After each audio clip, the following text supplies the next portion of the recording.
You wanted to know if it's helpful to use an app that tracks your periods while trying to conceive, and they are helpful if they take your cycle lengths into account.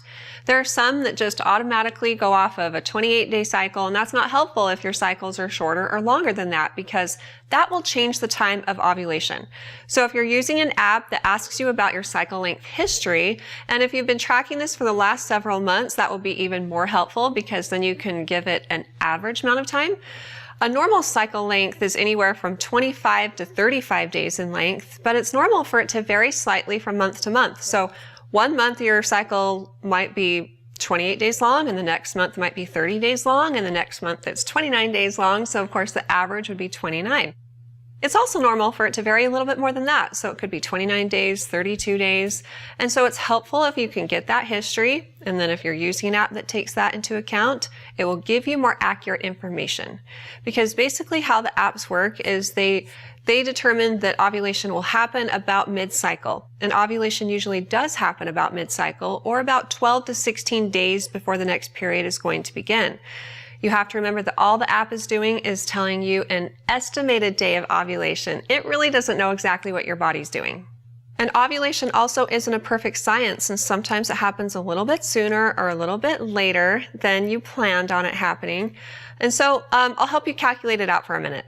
Let's say that you do have a 28-day cycle on average. So ovulation's likely to happen somewhere between day 12 and day 16.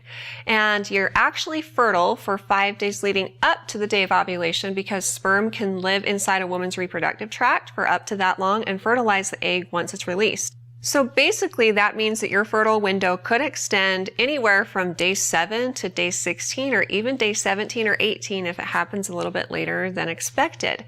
So in short, period apps can be helpful. That's the short answer. But if you want to increase your chances of having a baby, then the best thing you can do is start having intercourse every other day, and at the most daily from the time your period ends until a few days past the midpoint of your cycle. And by doing that, you should time things right and give yourself a chance at conceiving. If your cycles are shorter than 25 days, longer than 35 days, or just completely irregular, talk with your doctor if you're wanting to have a baby, because in those circumstances, it's really hard to know when and even if ovulation is happening. And when your periods are super irregular, there's no way for you to know when you're ovulating, and then there's no way to time intercourse with ovulation to have a chance at conceiving. So talk with your doctor, and they'll determine if intervention is necessary in order to help you have a baby.